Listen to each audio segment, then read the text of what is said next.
Hey everybody, what's happening? Icy Cat here, and this time we've got some new footage for Ghost Recon Wildlands that's been released. Let's break it down and talk about it next.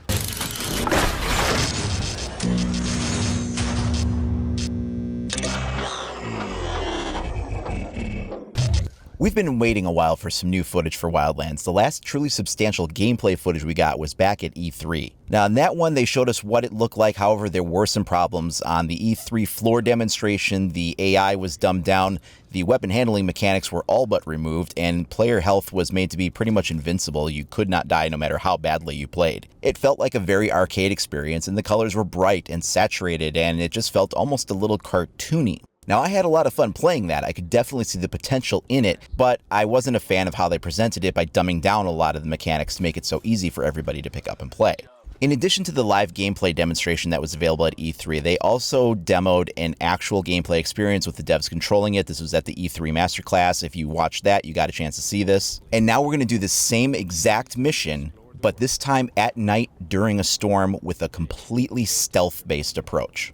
Take a look at the environmental effects we have. When the lightning strikes occur out in the distance and you see the rain, it just looks fantastic. This mission is done from a completely stealth-based orientation. Now, I'm sure if you wanted to do a mission like this in the game, you'd have to put a lot of prep time into it. They had scouted out where one of the cartel trucks were so that they could take out the team that was around it and then use the cartel truck to drive into the city kind of under disguise in a way while they positioned the other people around the perimeter of the village. Again, a completely different take on the set of events that outlined the E3 Masterclass mission. Same objective, but different approaches to how you complete it. And we'll just let the mission unfold in the background while we talk some more about it. So far, we know the game has a ton of customization, and a few of my previous videos on Wildlands has talked about what we know so far. You can create your character to look like anything you want to. You can set up any kind of gear you want. It's not just uniforms. So if you want to go for a complete militarized appearance, you can do that. If you want to go for maybe, the subterfuge of blending in as part of the civilian population, you can do that. You can create uniform presets that you can save and then swap to those quickly. So, if you're transitioning from one environment to the next and you want to have a different appearance for maybe going undercover in a mission or something like that, I don't know that that makes a gameplay effect, but it will at least help your immersion out quite a bit if you're into that kind of thing.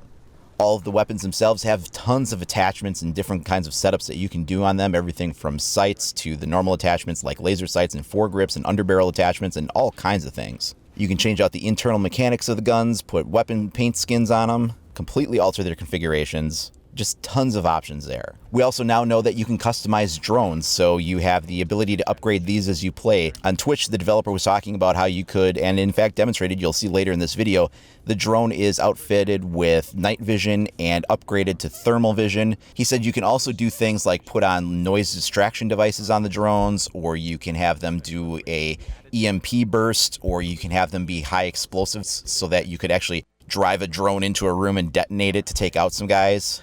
So you can customize your drone too to kind of suit your play style. Here we see a completely different AI setup than what we saw during the E3 live gameplay. So when you were playing that, if you were at E3 and on the floor and had a controller in your hands and you were playing the game, the AI just seemed really dumb. It wasn't moving around. It wasn't doing anything. They just sort of felt like they were chess pieces on a board rather than like living, breathing characters in the game world. And that was the nature of the E3 mission. They really wanted to have it set up so that everybody could get in and have a chance to play it and pass it no matter how bad they were at games. During the Twitch demonstration, the developer did talk about how the AI have various schedules. So at night, some of them might be sleeping, and you'll see that in the video. They get a chance to come upon a sleeping guard. And so depending on if you hit this compound during the day or during the night, you'll have different activity levels of who will be in what positions and what they'll kind of be doing.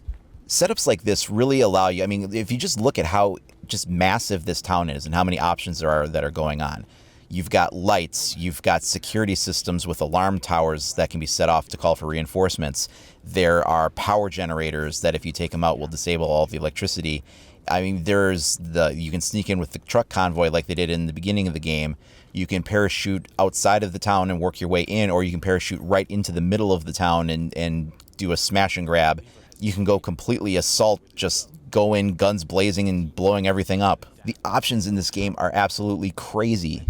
Now in this particular mission setup, how they're taking the stealth orientation at night during a thunderstorm, this is kind of the realization of what I wanted to see back when we saw some of the original gameplay demonstration, like when the Fight the Friction video came out. And they were showing the stealth option and they were going through White Hat's compound to take him out and it was raining at that time. And a lot of people were like, oh, that was just a rendered cinematic. The actual game isn't going to look this good. And then when they saw the E3 demonstration, they're like, oh, the downgrade is huge. And there's always going to be a downgrade between rendered cinematics and what you're actually winding up playing, and things that have been kind of sweetened for the purposes of just putting it in a cinematic-based trailer. So you're always going to have kind of a downgrade from that. But this is actual gameplay, and this looks really great. This looks better than what we saw back at E3. They probably were working on that build of the game a good month before E3 even occurred. So we're looking at the difference in what's happened between the last approximately 6 months or so. In fact, real quick here, I'm going to show some snippets of some other video clips that they showed. This is, once again, the exact same mission done at different times of day using different rules of engagement. One was a precision snatch and grab during the late afternoon when sunset was occurring. Another clip showed a just balls to the walls assault rolling in with heavy armored vehicles and just shooting everything in sight and blowing up everything in sight and grabbing the guy and extracting. And in all of the examples that they're showing, the AI is reacting in different ways. It's very dynamic. I do have to apologize for the quality of this image versus the other one we were just looking at. This is taken directly from the Twitch stream, so it is of lower quality. It was 720, whereas the other one was 1080. We also have the graphics across the bottom, which sort of cut off part of the screen. But at least this shows a variety of different ways to come at the same mission. You can do it during all kinds of different times of day. You can do it during different types of weather. You can do different rules of engagement for how you approach it and the way that you complete your objectives and what you do. And depending on those kinds of things, you can get a really different gameplay experience out of this depending on how you do the missions. Now, the only thing I'm seeing that really bothers me as I watch this gameplay is that the intel system is giving you 100% situational awareness of everything you see at all times. I did touch on this briefly when I did a review of the game from the E3 demonstration, but this is something that I really hope gets changed, or at least if it's on, they did confirm that there's going to be multiple difficulty settings. So maybe if it's on the easiest one, they can still do that, but if they go on to hard or realistic or, you know, whatever the different settings are, that there would be something where this intel doesn't just stay up for the enemy tags at all times. There's definitely value to tagging enemies. You need to coordinate with your team members as you play cooperatively who you want them to shoot. Like, oh, there's a guy there. And if you're just saying where, you don't have that visual reference, but if you can tag them, they can see that. Now, I know that's kind of a video gamey mechanic, you know, I mean, you, as a real operator in a real situation, you'd have to describe, you know, what you're seeing. But at least in the game, I would like to see a balance between the game mechanic and something that's maybe not as much of a hand-holding technique. Now, I wouldn't mind seeing something like where the tag will disappear after 20 or 30 seconds tops and kind of goes away, and then you can retag them if you want to. Or if you want tags to remain up constantly, then maybe they have to be continuously spotted. So the sniper can maybe, you know, as it is now, if the sniper moves his scope over a target, it's automatically tagged. But maybe rather than just tagging everybody and then once you see them all, they're all tagged and they stay that way, maybe they can stay tagged as long as the sniper is still aiming at that target or has them at least in his field of view.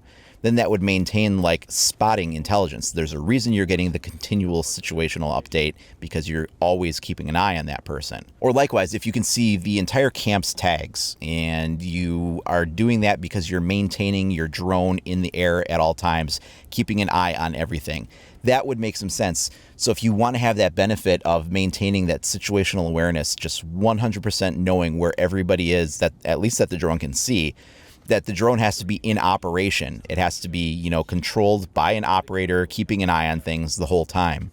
Then you'd get that trade-off of like, if I want that level of intel, then I have to dedicate one of my 4 operators to keeping an eye on that, and then he's no longer in the engagement.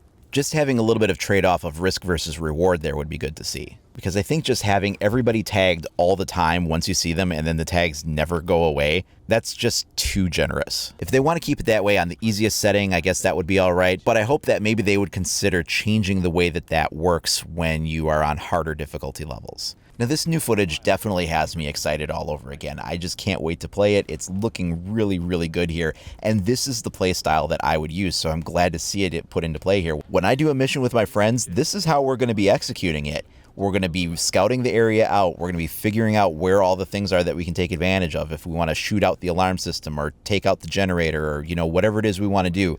We're going to spend time gathering that intel from a distance using drones and scopes and binoculars or whatever we have at our disposal. We're going to go in and try to have just 100% ghost the level where there is just no alarms raised. Nobody's aware that we were there until we're gone already. So for me, seeing that expectation of how I want to play this game unfolding in this demonstration is a great example.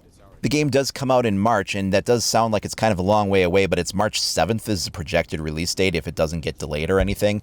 So really, a game winds up going gold about a month beforehand. So we're talking about the game is really going to be in February as far as things locked down. So essentially, we're talking about we have until January to really get the changes locked in. So anything they're going to do between now and, mid to end January is really where we're going to be at. Once again, that's if the game doesn't get delayed. That's a very common thing that happens in the industry. But I will say, if this game does wind up needing to get delayed, I'm not going to be upset about that at all. I really want them to give us the best Ghost Recon experience they possibly can.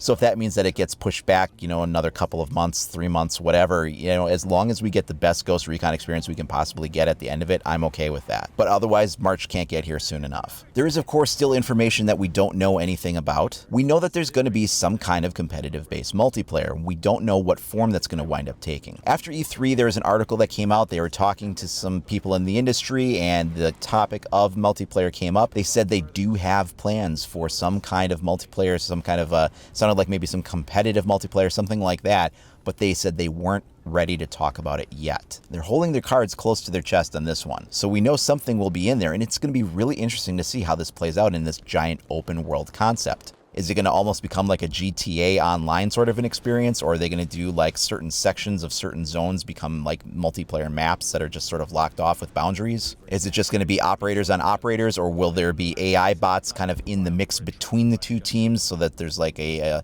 competition between these three warring units? What are the game modes going to be? Are we just going to have team deathmatch, or, there are going to be other things that are more traditional, like capture the flag or hold the zone, different kinds of concepts like that? They haven't said anything yet, so we don't know anything about that other than that there's something in the works. Another big question I have is the replay factor. How does this game keep me coming back over time? That's what I really want to know more about. Maybe they have some great structure where there's like 100 story missions and 200 side missions or whatever, just pulling numbers out of the air. But what happens after I've sort of completed the game, after I've met all the objectives? Is the competitive multiplayer the only thing left for me to turn to at that point once I've kind of seen and done it all? Or will they do something like, I don't know, maybe where you have the cartel begins to take areas back if you don't play for a certain amount of time, or after you've stayed out of a zone for a while, that the cartel begins to reestablish a foothold, and you wind up having to maybe not do the exact mission over again, but the zone becomes under control of the cartel and you have to retake it. And then maybe there's just like some randomized objectives that come in there, going and taking out different lieutenants in different sections. And maybe they're just, different guys with different names or whatever. And they're not necessarily the story-based ones, but it's just something to kind of keep you coming back for more.